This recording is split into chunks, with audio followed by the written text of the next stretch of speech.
Over the past number of weeks, Canadian security agencies have been actively pursuing credible allegations of a potential link between agents of the government of India and the killing of a Canadian citizen, Hardeep Singh Nijjar.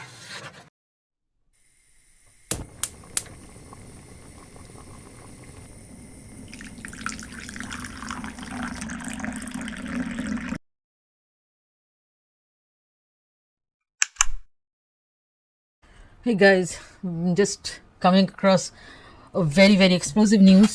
Canada expels Indian diplomat as it investigates India's possible link to the Sikh activist slaying. You know, there is a Sikh in quotes activist. We can call him a Khalistani in quote terrorist who's being killed. His name is Hardeep Singh Nijjar. And Trudeau said in the parliament that Canadian intelligence agencies have been looking into the allegations and the allegations of the after the Sikh leader was gunned down on June 18th, and said that this could be related to Indian government's involvement. That would be unacceptable, and that he seek for a cooperation for the investigation. Bonjour à tous. Hi, everyone.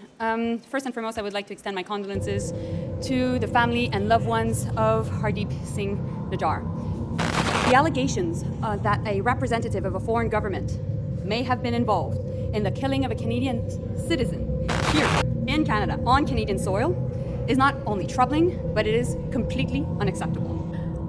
I cannot believe he just said that in the parliament after what he did in the G20 meeting, and after, I'm not a Modi bhakt or anything of that sort, but living in Canada for such a long time, I've had experience of this kind of a terrorism, this place being a home ground for terrorism for years. I've seen Khalistani flags openly, in cars, in Brampton areas, in different parts of Canada.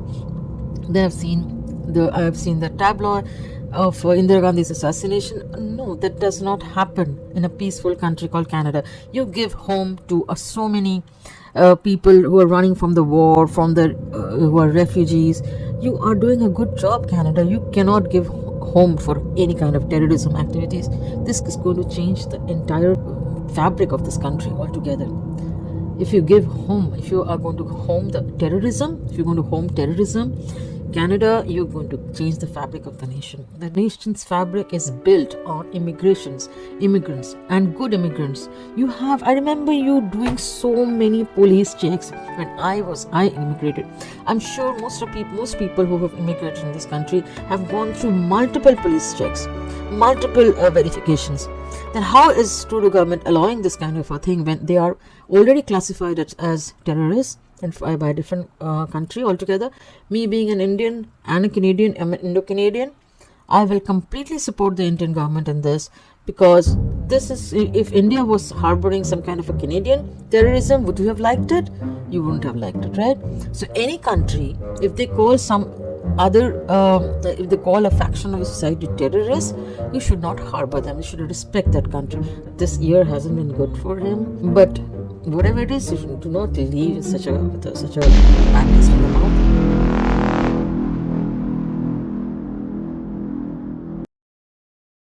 I'm sure Indian government wasn't involved in this, because if they could, they would first bring Dawood Ibrahim home. They would bring Vijay Mallya home first, instead of killing some nobody called Hardeep Nijjar. I can't even remember his name. Anyway, I just heard for the first time. So India would never do this. They would not spoil their hands by killing a nobody. But even if you suspect such a thing, it would be good. It would have been better if you had spoken to the Indian diplomat directly and to Indian government, like your counterpart, directly about this, and handled terrorism the way the entire world expects you to handle Canada. I implore you. Thank you.